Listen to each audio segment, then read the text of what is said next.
exactly the time we want to start. So another very warm welcome to all of you to our online panel on the subject of fostering a future with intergenerational solidarity, a very exciting topic, as I think.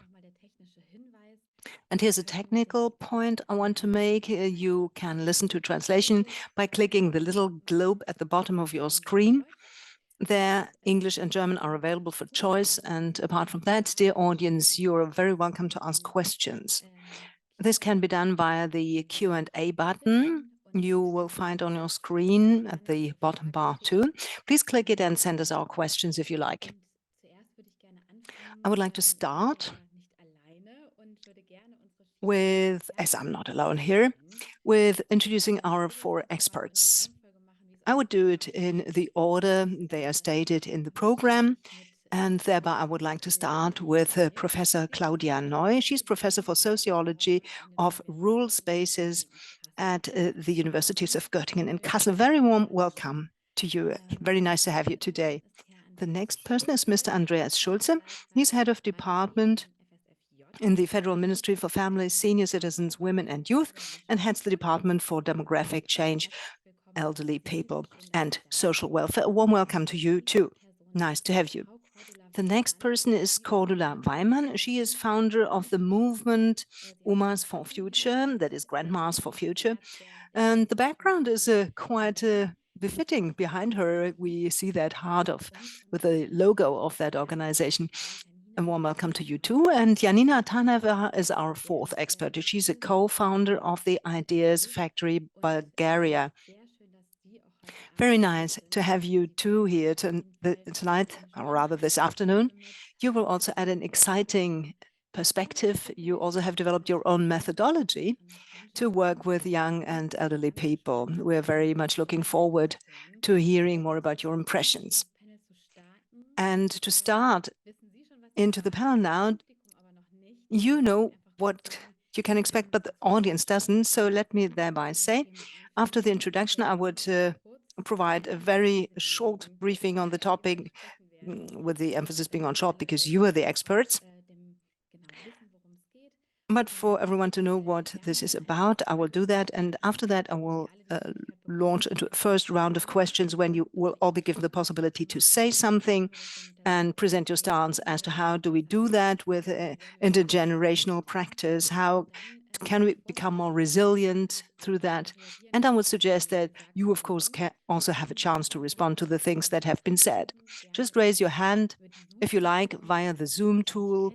You will certainly be aware of. There you have that hand tool which you can click. You may as well raise your natural hand. I see you by all means, and we'll keep a good eye on that. And this will help us to have a discussion before we summarize the outcomes in the end, because our goal today is also to take our audience on board so that we can learn something about how can we change this thing about intergenerational practice, which we in German call solidarity. So in the Berlin Demography Days, it's of course very much also about demographic change. And now taking another look at the program, the question arises, we should not see demographic change as an imminent political tsunami. And this is, of course, also the question that goes to the experts here today. Solidarity is also a chance, an opportunity for collective action so that our society becomes more resilient.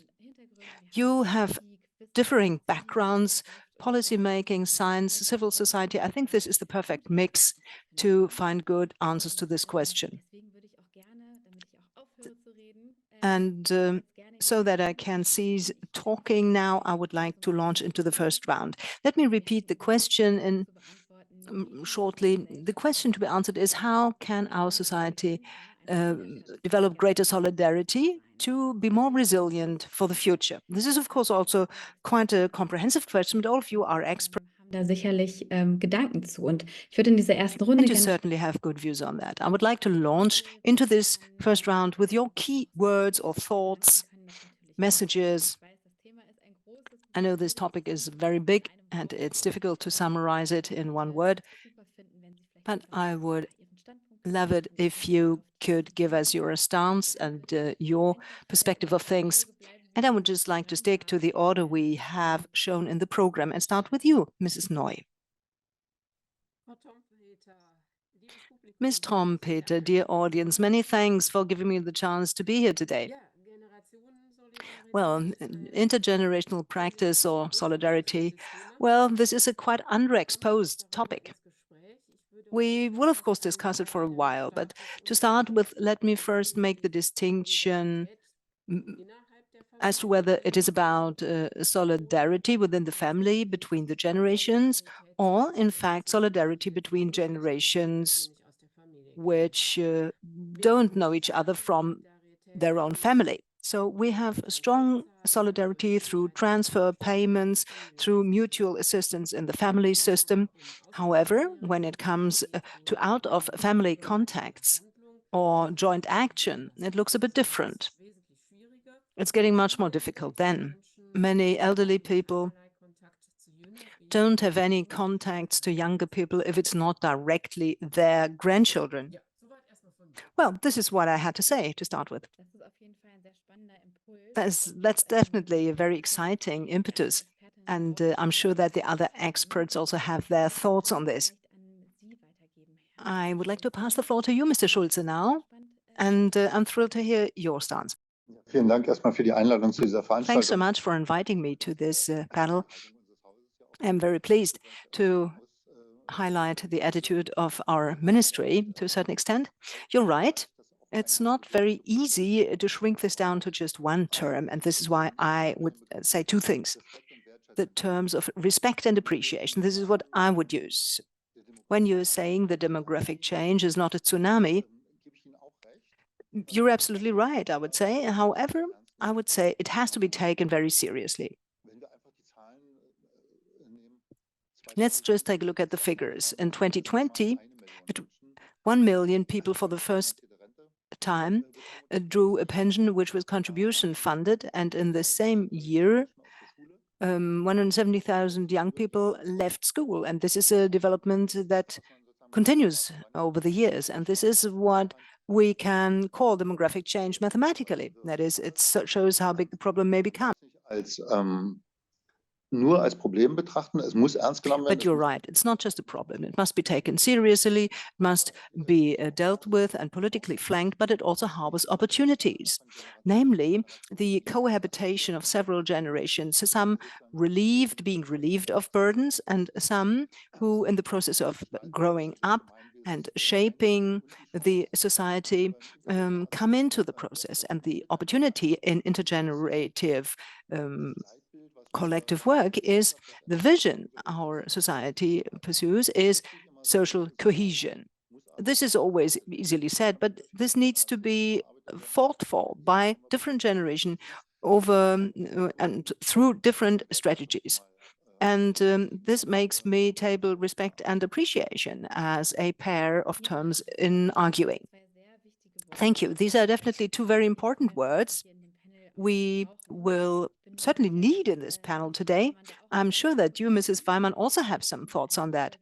I would like to pass the floor to you to hear something about your viewpoint.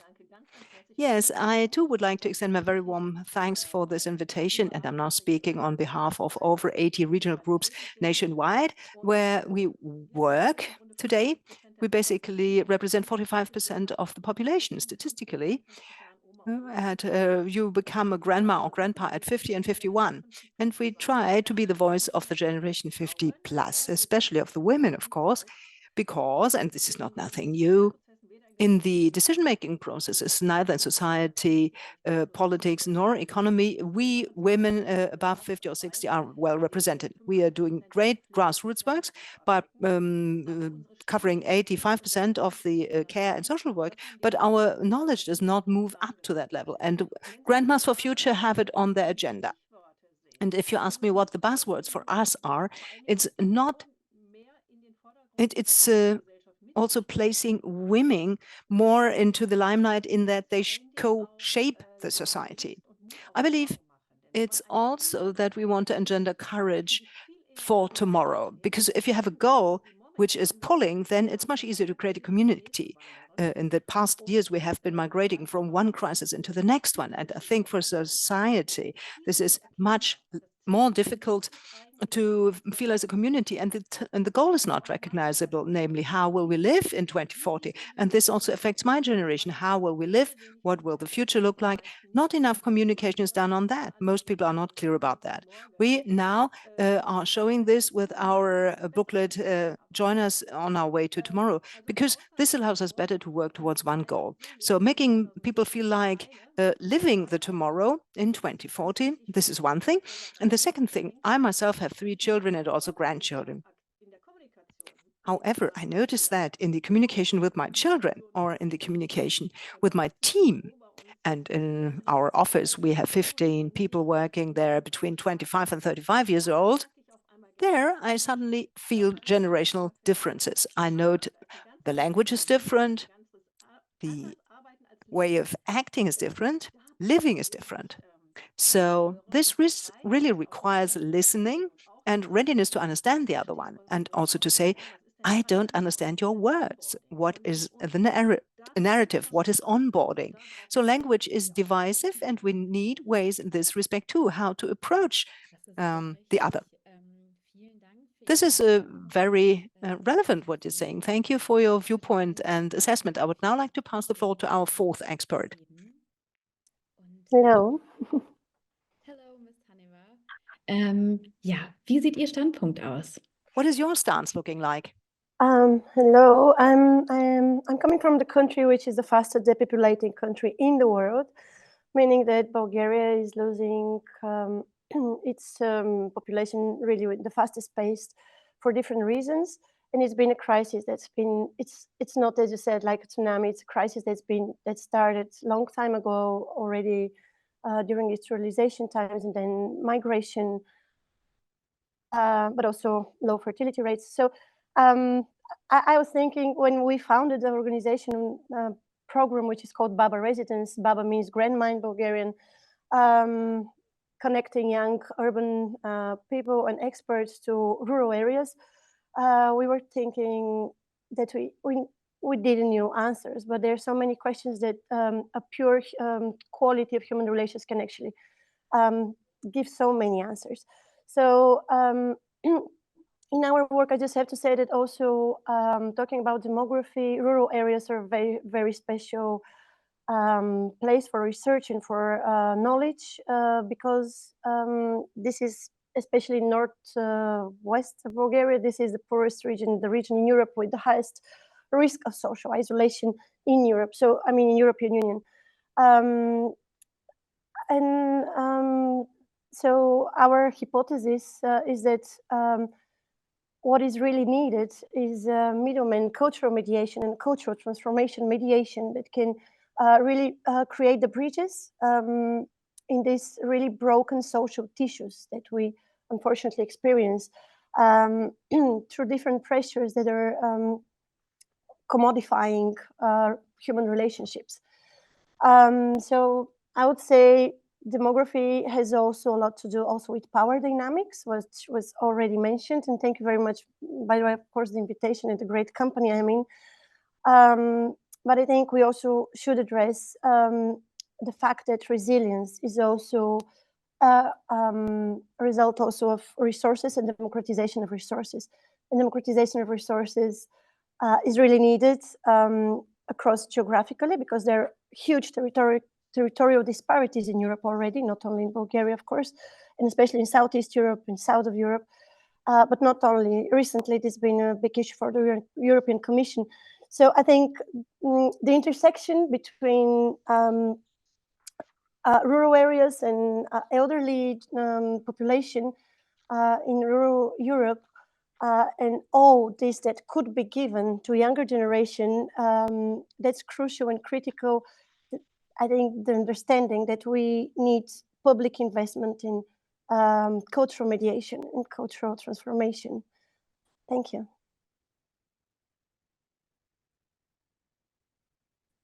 Vielen Dank für Ihre Worte und Thank you so much for your words and your assessment. It's really very interesting to see the combination of people on this panel because we're coming from different realms here. I would now suggest, and of course I do have a few questions I brought with me, but I would suggest that you first of all use the opportunity to respond to what the other experts have said. And this is why, if you would like to do this, please raise your hand.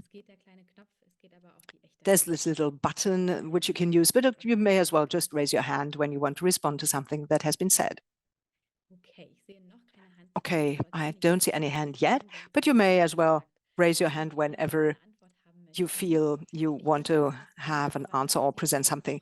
I found it interesting what you mentioned, Mrs. Weimann, as far as the language was concerned, that is the translation, communication, because this also touches upon the field of digitization. And this is why I would like to ask you what your experience is.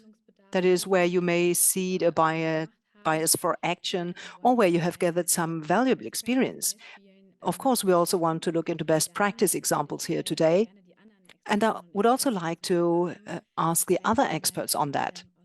Namely, on the one hand, based on the experience in their work, Die wissenschaftliche Sicht vielleicht darauf of Ms. Taneva, and perhaps also what is the scientific perspective on that from Mrs. Neu, and what is the political side saying to that? That is the political perspective from Mr. Schulze. Ms. Weimann, do you want to begin by saying something on this topic? The first thing, very positive thing I can say, when we grannies appear in the public with our hearts, and if we go to schools and childcare facilities, we are loved. They are happy, we're openly welcomed, we're received, we get a lot of praise that we're interested in, that they are there and interested in their future. You know, what we're doing is basically forcing open doors. This is the one side of the thing. The other side, and I can say that based on my own experience, when I was in the first Zoom meetings where the Students for Future and the Fridays and everyone were represented, I hardly dared say something. I could not understand them. They had so much English words in their German language, which I didn't know, that I thought, hey, I'm too stupid.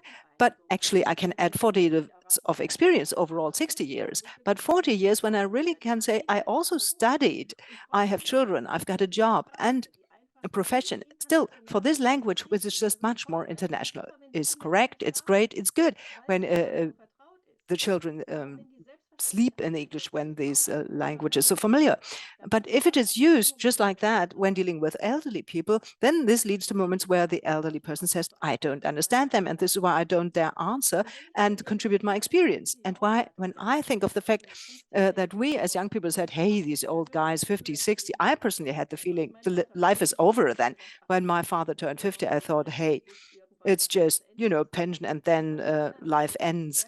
I myself at 50 noticed how much came newly into my life, and especially when I founded the grandmas at 60. So there's a lot of motion, but it takes place in different worlds. And this has become even more crass than it used to be. We elderly are a lot in TV and in print media, while the younger people are more on the social media world and are around in their own Netflix and whatever it's called. So the intersections have reduced. There are fewer touch points. So we need exchanges and communication to understand each other. We grandmas are on Instagram too, but we can't reach out to our target group.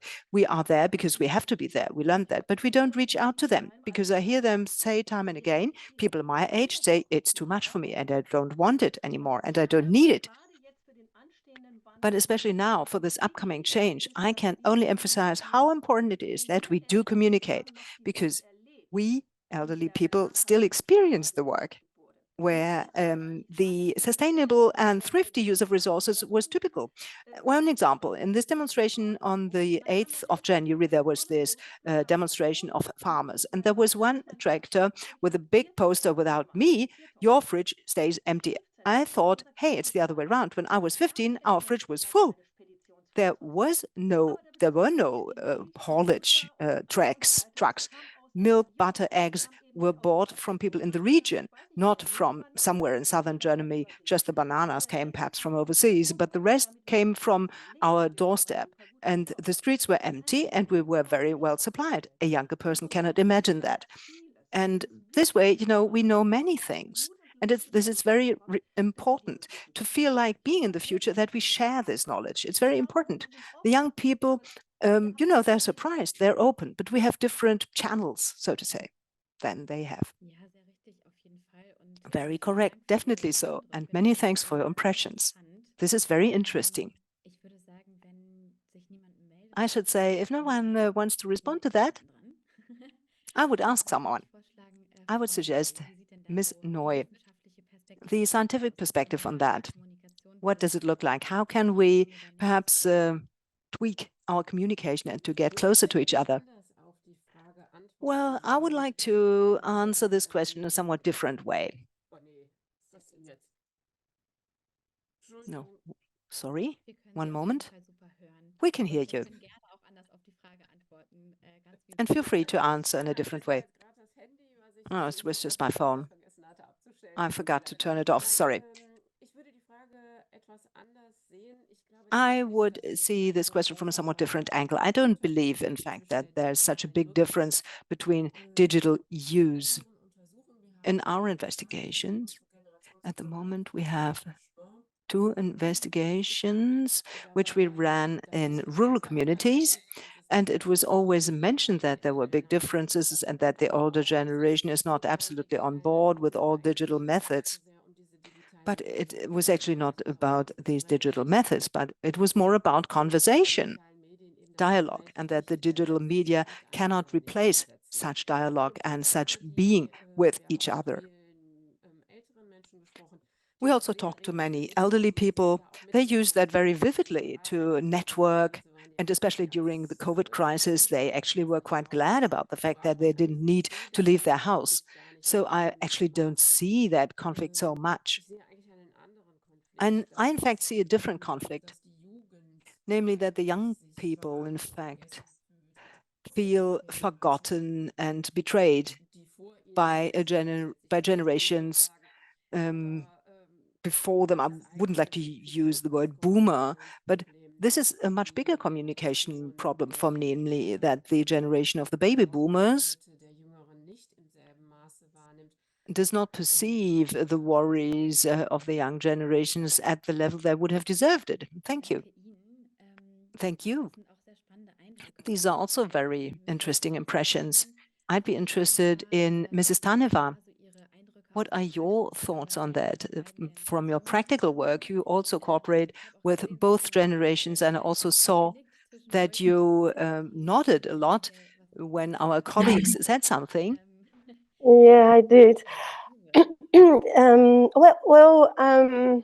Of course, I think probably I have my field experience, which is, of course, from the Balkans. A little bit more, I mean, the culture is different. And grannies are definitely, it's a status quo, grannies, it's a title that here it's like, yeah, it has a culturally a little bit of, I would say, maybe different status. I would say I would go on with the data analysis a little bit. We did a national research last year, trying to search and to see the inequalities in access to culture in rural areas, and especially for people above 65, compared to urban youth. Unfortunately, the results, I mean, they were not surprising, but they were also not something we would expect it would be such a big difference, such a really critical difference in the access to culture and usage of traditional forms of culture.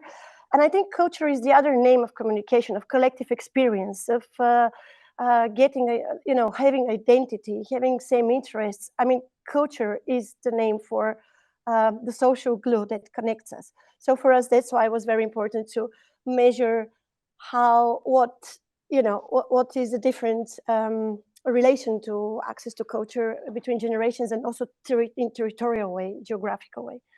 What we saw was that it's not even 65, but there was a very clear border above 50, where people above 50 were not able to attend, like 70% of them, those who were in rural areas, were not able to attend any, even one cultural event. And this is a huge problem and a huge challenge. And of course, the big question is why? Is it, of course, we were working with great researchers, so we had the question why? What was the challenge? And for many of the people, the challenge was company, so society they would attend something with. And I think social isolation is really what we need to address as a common issue. I think it's a problem in different perspectives for the different generations in a different way, very different way. In many ways, the older generations we work with are much more resilient in terms of psychological ability to cope with crises. Also because we've been as a country through multiple crises, you know, leaving socialism overnight for capitalism was not really an easy thing to do. And I remember personally the moments where there was nothing to eat or there was no electricity. So crises kind of have been normalized for decades. And now we're seeing generations that haven't actually seen crises, but they're experiencing very different crises and very, let's say, lonesome crises that are not collective in a way. We've been through collective crises, and these are lonesome crises that are much more I would be addressing them to mental health. And I even saw very interesting German research on mental health in young people, and I really believe that these both sides are mutually useful, and I think it's a two-side way. It's not a one-way path. I don't know, the younger ones helping or the elderly only sharing their experience. So really, with the years, we have been 10 years working on the field through action research and through our programs. I've seen that it's a mutual exchange and path. And I can just tell you a short story in one of the villages where we work, in a mountain village in Bulgaria, a Muslim village, Bulgarian Muslim village, where one of the old ladies, age 70, she was so happy. She came and told me all the new words she knew through our residency, because our residents, they live with the local households for a month. And she said, it's been such a joy for me to be able to have a source to learn from someone, all these things that I cannot learn from my children. And I think there is a big value of connecting, as it's been said, the generations beyond the family connections, because this creates really solidarity, a network of solidarity. And then when a crisis comes, like it was with COVID here, our urban youth residents, they were the first one to send vitamins and resources that were lacking in the villages in rural areas to their friends, because it's an equal relationship in a way. So I believe we need to build network of solidarities, and not hierarchical, but really network where both sides we can help each other. Vielen Dank für die spannenden Beispiele. Thank you so much. These were very exciting examples. And also thank you for your assessment. I translated that, a network on an equal footing, like you said, at the same level. This is definitely a thrilling thing to have. Let me pass the question to Mr. Schulze. What's your view? How do we make it to create such a network on an equal footing and thereby strengthen solidarity? Do you have the same view like Mrs. Taneva? She just said that the older generation is mostly somewhat more resilient. So I actually do not want to be so specific, but let me come back to Ms. Weimann's point and also what Ms. Neu has addressed, communication. Actually, I started earlier on talking about respect and valuing each other. That's nothing which you get for free of charge. You have to grow this, you have to create this in a joint world where you accept the needs, but also where you dive into the lives of other people. It's not that you have to think everything's great over there, but you have to admit that people have different lives, so interests may be different, And in the family environment, that's, I think, the least of the problems, because apart from other problems which they may have between generations, but I think the forces which had been mentioned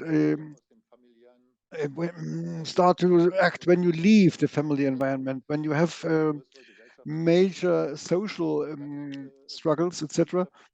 Then those forces will act more strongly.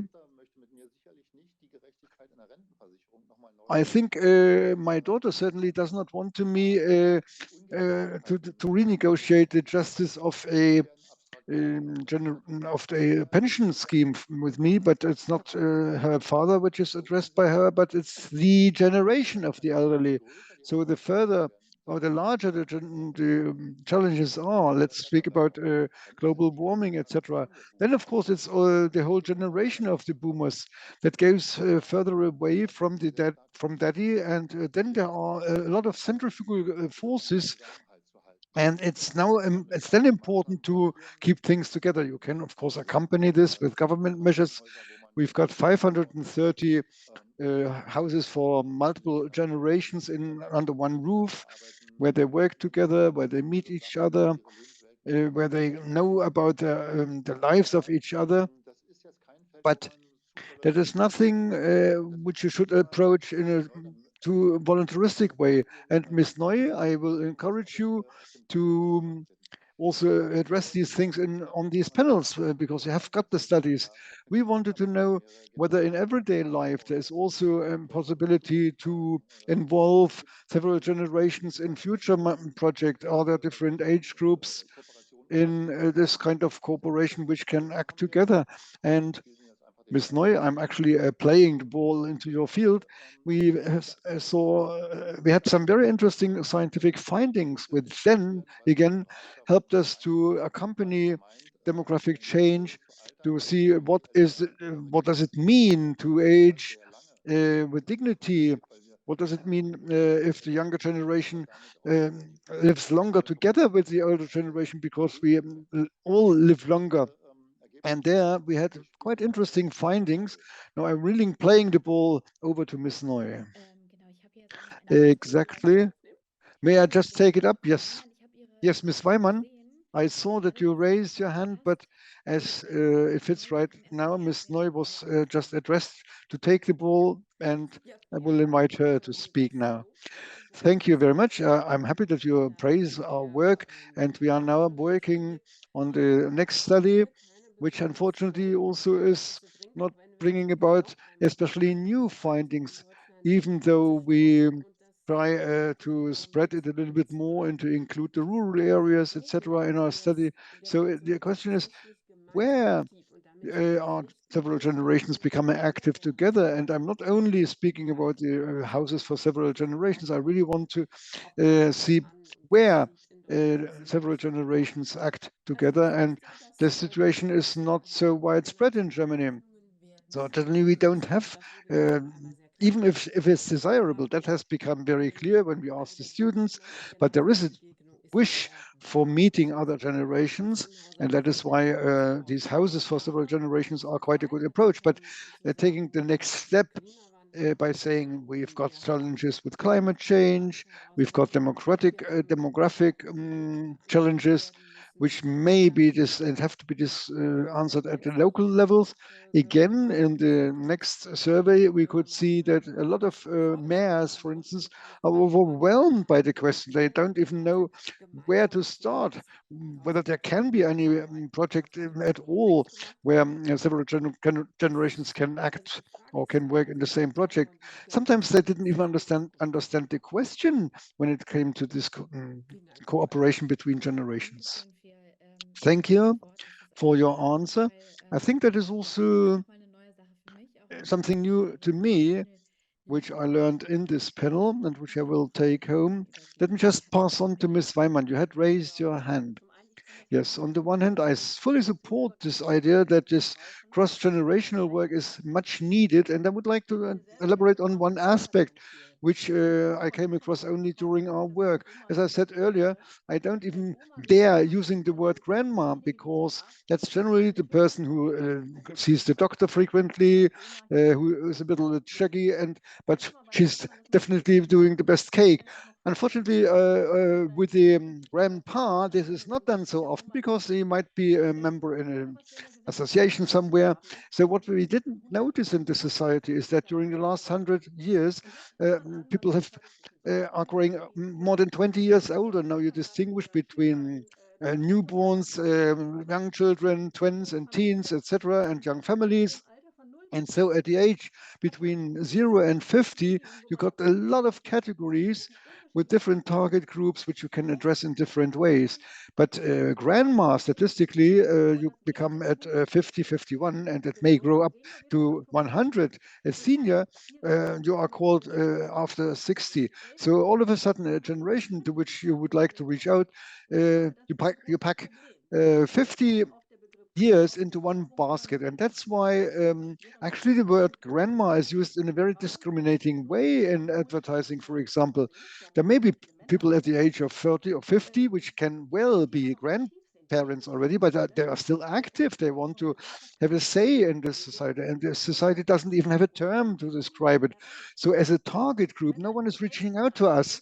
When you talk to elderly people or to grandmas or grandpas, statistically, they are around 52 statistically. But when you mention the elderly, of course, a person in his 80s or 85 is working differently than people at the age of 50 or 56 or 60. So we need other terms, which I haven't found so far. Ms. Neu, you want to answer directly to that? Just very briefly, I'm really tempted to give you an answer.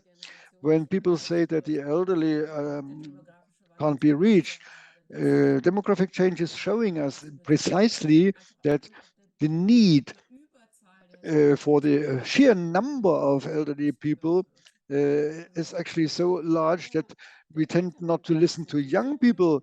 The people of the older generation are so extremely powerful.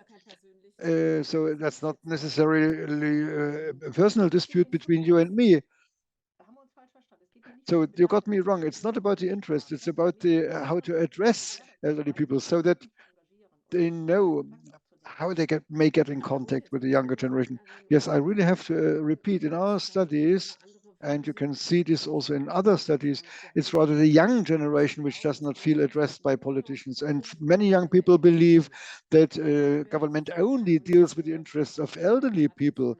And Ms. Taneva already mentioned it. When you look at the data about how young people feel, they are exhausted, they're isolated, they're lonely, and this means totally other needs than the ones calling in this panel for more attention to elderly people. I'm sorry to say so, but actually it's about how young people feel. I think it's absolutely fascinating that mediation or communication is a problem, as we said, and now we have found two positions which actually address the same problem. And we see a lot of things in common. And I could see Ms. Taneva, you also raised your hand, maybe because you are cooperating with both generations. Maybe it's important or interesting to hear your opinion too. Yeah, I think it's important to see us as humanity and society as an ecosystem which needs both. I mean, a healthy ecosystem is the one that has diversity and has the different layers meeting each other, crossing each other. I mean, if you see in nature, these are the most biodiversity rich places, are where you the different zones are meeting, right? I think it's the same with societies. Unfortunately, the more we put in balloons, the different generations, and even now the polarization, radicalization caused by algorithms and social media changing our behavior, polarization is, I think, a huge problem. And I think it's important to start also having an intergenerational perspective also on research or analysis, because the more we put it in a controversial, I don't think there is any controversy. It's rather the lack of connection and exchange between different groups and generations that creates the lack of resilience and creates the isolation, rather than putting one with priority. Of course, we need to keep in mind, but I think the answer is not one before the other. And I know the researchers you're talking about. I totally agree, of course, about the political representation. I totally agree here. The question is that I think the answer is as well creating situations and creating institutions, like institutionalized situations, where those meetings can happen in a meeting which could be non-formal, but still as an institution. I don't mean like a government or something, but I mean institution could be a culture of doing something. Institution is something I think in the culture that institutionalized. So intergenerational approach is something that we need really to embed very, I think, fast, very urgent, because it's needed for the young generations. And here I would use a term that we are using lately, something that we came across after our work of 10 years of field work, the notion of future ancestors, the idea that the younger generations, they are future ancestors as well, and they need to learn how to be ancestors, which means learning how to be an ancestor means that you are in touch, that you are in contact with people that are aware already of this role, and also they're translating what they know from the generations before to you. So I think this bridge looks very banal, maybe what I'm saying is very clear. It's not something that probably we don't know. However, it's not happening. And Europe is becoming more and more polarized, more and more people are depressed, isolated. And I think it's not a matter of luxury. Solidarity is not a matter of luxury, it's a matter of survival. It's a matter of, for us, a matter of possibility for a future, So that's what I want to say. Vielen Dank auf jeden Fall. Thank you. In any case, for your take, that was extremely interesting what you've just introduced, what you've just said. Miss Weimann, I saw your hand. Does it mean that you want to add something? Otherwise, I would also address Mr. Schulze, because Miss Taneva also spoke about institutional support, etc. Who of the two would like to take the floor right now? I just wanted to say briefly, I did not say that no one is thinking of the elderly people. That's not what I meant. It's just difficult that there are 50 years which are so different and they are just put into one basket. So I absolutely agree that we need cooperation, that we need support, mutual support.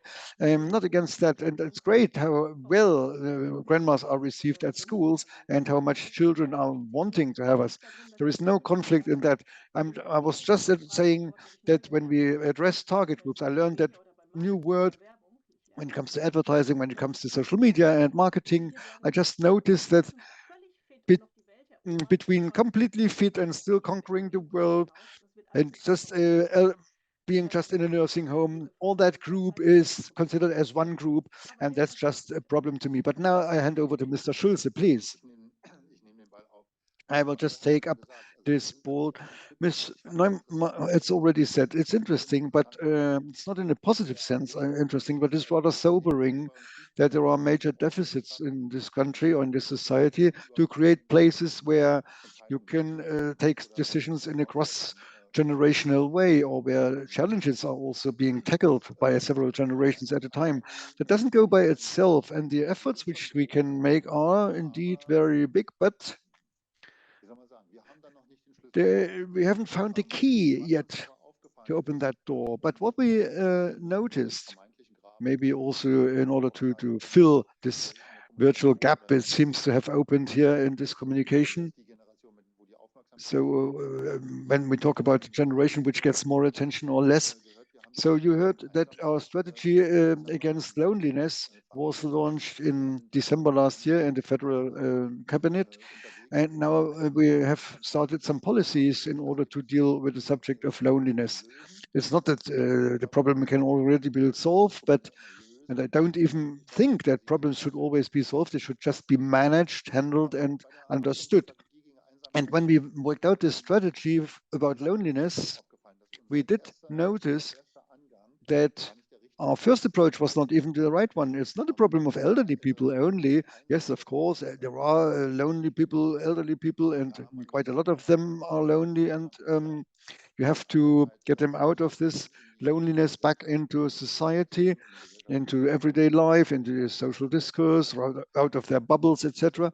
That's true, but the longer you deal with the subject, the more evident it becomes that in this supposed subject of elderly people's politics, we have to deal with a subject of the entire society, which needs to be tackled. And due to COVID, we could also see the dreadful effects on generations which then were, let's say, between 6 and 18 years old.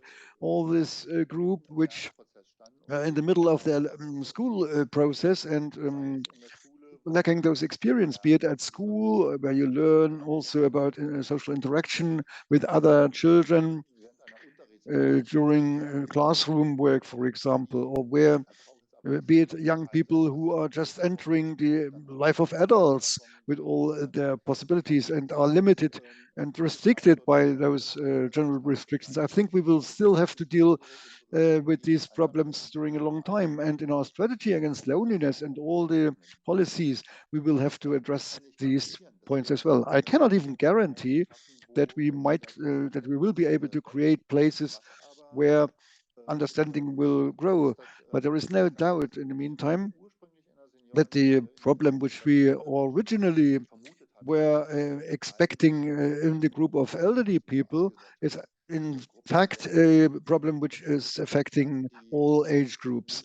And that's is something which we noticed during the COVID period. And this finding again is something at least you can work with. This is no reason to be optimistic already, but you have a basis for working and you can design your strategies along these lines. And that is why we are also very happy to have some partners next to us, especially in this Association Against Loneliness, which really can take up these be it the Malteser Association or the German Sports Association, which is also sensitive to this work across generation with some smaller targets and smaller objectives.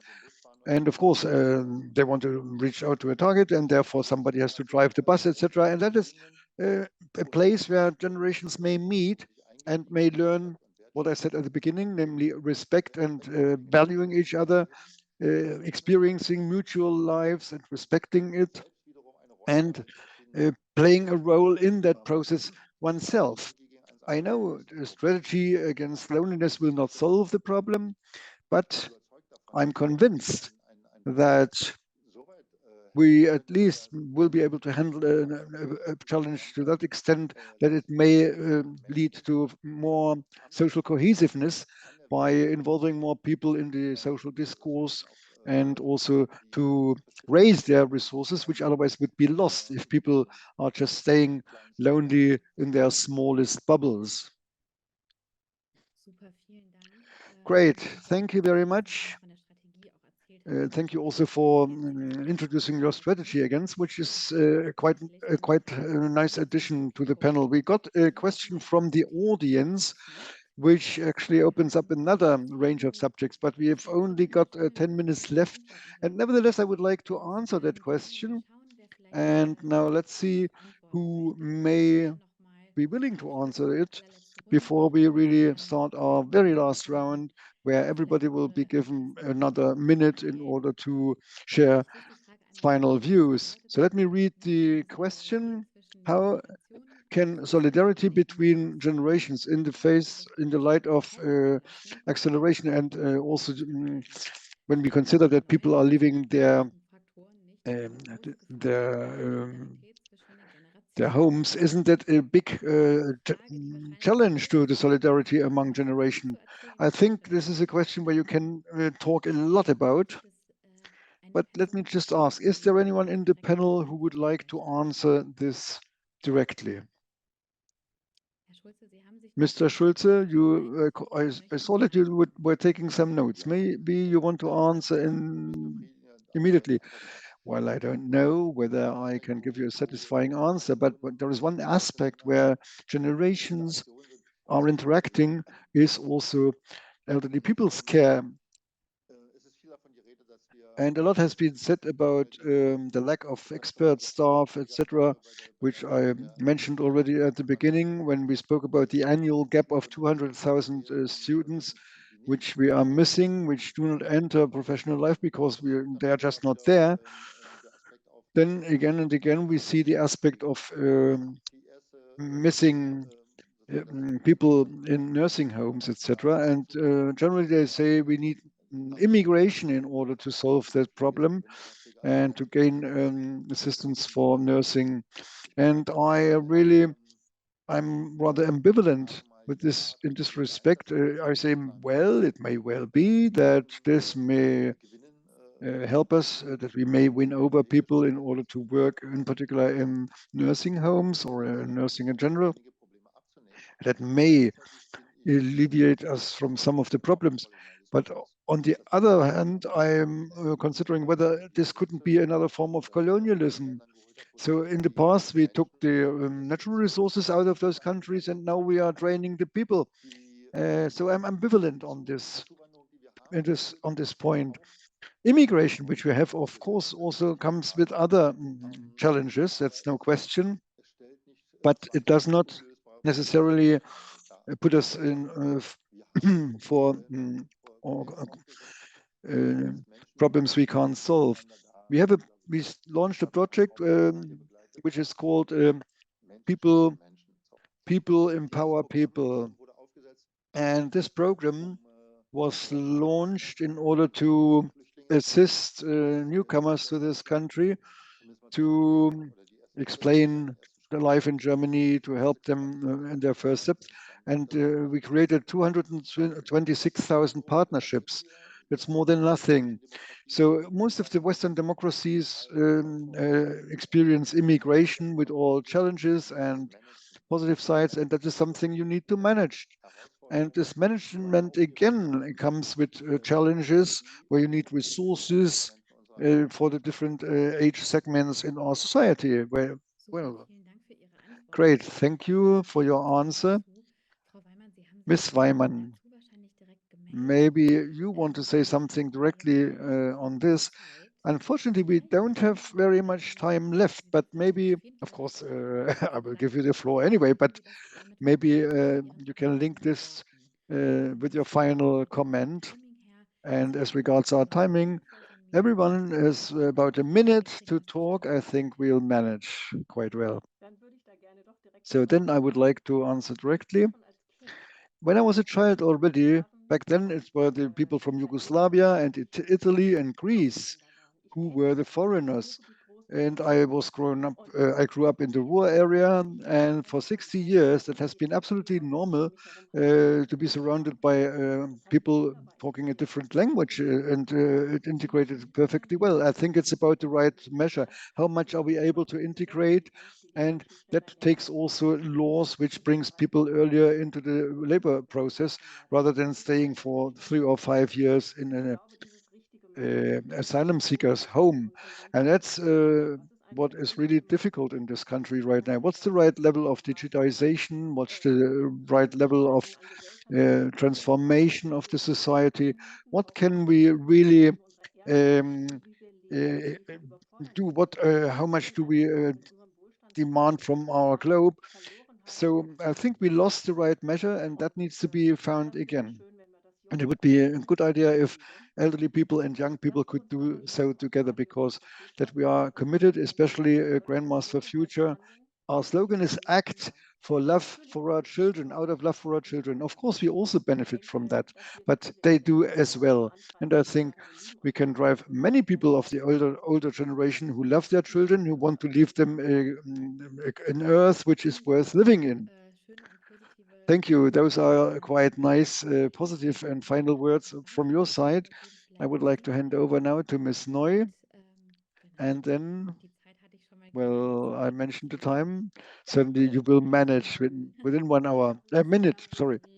So it's also about how do we really cope with the subject and how we can get along. It's nice to distinguish between the wish of meeting between different generations, but also we have to provide a different way of support, as Mr. Schulze said, but then there is also another group which can act together, and it's very important. This is where generations can meet on certain subjects. Sometimes we mix it up, meeting and action and challenges, but a major part of the generations do not want to solve challenges. They want to have meetings and talk to each other. But politically, we have to support those who want to act together. And that's what we should focus on, in my opinion. What does not mean that houses for several generations under one roof should not be pursued. But of course, we also have to look at the other side as well, a little bit more. Thank you. Thank you for your future-minded summary.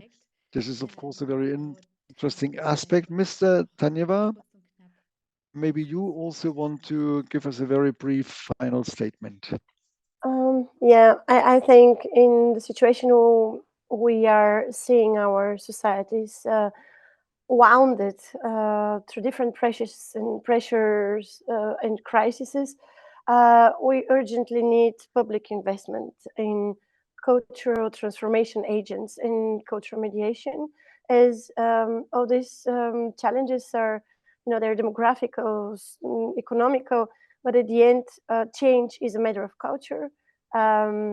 It might be reflected by science, but what really also with climate change came out lately is, of course, if you had the culture of speaking or understanding the consequences of one or other crisis, behavioral change is a matter of culture. So I would say we really urgently need people which are trained and educated in how to connect, how to create space for communication, how to create intergenerational processes.